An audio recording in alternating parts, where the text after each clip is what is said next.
Welcome to Blowing Solutions Wide Open. Where we're talking about all things spiritual, as well as creating new systems in the area of healthcare, finance, government, education, new environmental practices, and helping humanity and the planet in any way possible. My name is Addie Halkin. If you think that you have ideas or things to share in any of those areas, please feel free to email me at blowingsolutionswideopen@gmail.com, or you could type the word guest in the comment section of this video, and I'd happily get back to you and potentially have you come on here and share with people what you know. Also, please like, share, subscribe, and comment if you want to see more content or you have an interest in getting alternative information out to more people.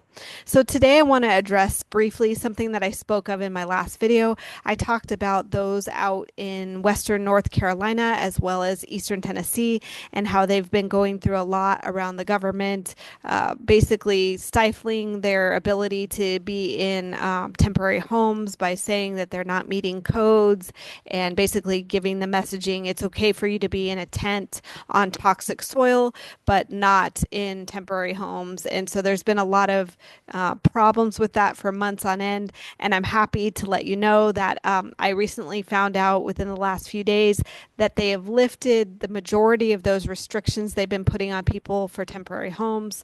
So people no longer have to wait for permits and they don't have to jump through 1,000 hoops. This is really good information. Good it's a good thing. And I just wanted to make sure that I was being accurate about the things that I'm saying. And so I'm really happy to hear that. It is temporary, but at least it's moving in the right direction. They have a heck of a situation out there. So, anyway, on to what I actually came on here to talk about today. I want to address a post that I recently watched. It was a post from a girl. And the first thing she said when I clicked on her post is she said, "America is not normal." And I kind of laughed because obviously it's not. But she said, "No, guys, I'm serious. America is not normal." And then she proceeded to tell her story around the fact that in 2021 she decided to move to a country called Georgia. And she got there, she signed a lease for a place to live, and the landlord called her on the first of the month and said, he said, "Can I stop by and collect payment?" And she said, "Yeah, no problem." She said, "But can you please bring me a copy of the lease agreement? I never got it." And he said, "Oh, yeah, I apologize. I thought I gave that to you." He said, "I'll have to get back with you around when I stop by because I don't have it on me." And so he called her a couple days later. And said, "I have the lease. Can I stop by?" And she said, yes. She said that she did prepare herself for a fight, though. She said that she was basically concerned that he was going to make her pay a late fee because it was past the first. And so when he got there, she paid him and he gave her the lease agreement. And then she said, I just want to let you know, I don't think it's fair for me to pay a late fee because of the fact that you didn't stop by in the first because you didn't have the agreement." And he looked at her kind of bewildered and he said to her, "It never occurred to me to charge you a late fee." And she said, "Well, I just don't want anything on my record. I don't want any evictions due to a unpaid late fee, things like that." And he said to her, "I'm in my 40s.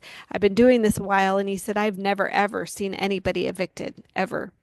And she said, "Okay, well, what do you do when, people don't pay their rent or can't pay their rent?" And he said, "If you ever get into that kind of situation, let me know and we'll work something out."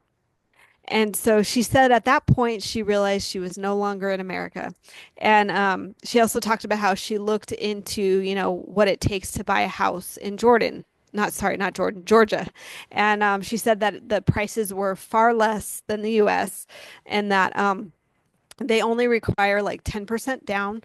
And then there's no interest rate on the loan. It's just straight up payments that you make every month. And so basically, when I was listening to her, she just said, when you're in the US, you're like basically expected to like, give a body part just to get a mortgage. That we have to work so hard to prove ourselves here. The pressure is immense. And she said it's not like that anywhere else. She said, "I've lived in 7 different countries, and that is an American thing." And so I'm probably not telling you anything you don't know, but what I will say is as I was listening to her, I'm a feeler. I'm not much of an analyzer. I'm a feeler, and I'm listening to her and I'm feeling so much emotion around this. I'm feeling all the energy around this, and the energy, she's right. She's dead on. The energy in the US is thick, it's palatable. We have so much pressure on us just to exist. And I just want to say that I hope we start following the lead of some of these other countries. I hope that we start really finding a way to adjust that energy, that attitude, that way of living, because I believe if you're a soul, you deserve to survive. You know, that's it. And I'm not even a fan of like laziness or, over entitlement or any of those kind of things. But at some point, I really feel like, if you're a soul, you deserve to have a roof over your head. You deserve clean water and, food and clothing. Um, I don't know how we got to this place that we have pushed each other so hard and been so hard on each other that we that we have to just act like slaves and bow to everyone in order to just live even a mediocre life. And so, this post got me really feeling things, and it really made me feel like I think now is the time to really start moving towards a future where we do not have to work so hard. We do not have this I'm not worthy mentality and feeling, and we really start taking care of each other better and also treating ourselves better. I think that it's time to move into being more soothing with each other and more nurturing of each other and you know, everyone deserves, shelter, water, food, and clothing, I believe.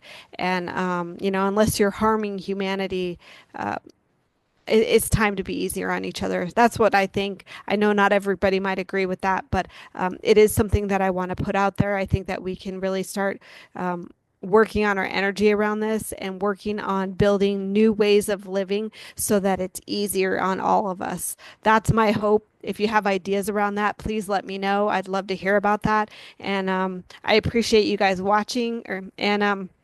Yeah, let's do this. Let's start making things nicer for each other. We deserve that. And if other countries are doing it, we certainly can too. All right, thanks for watching, guys. Take care.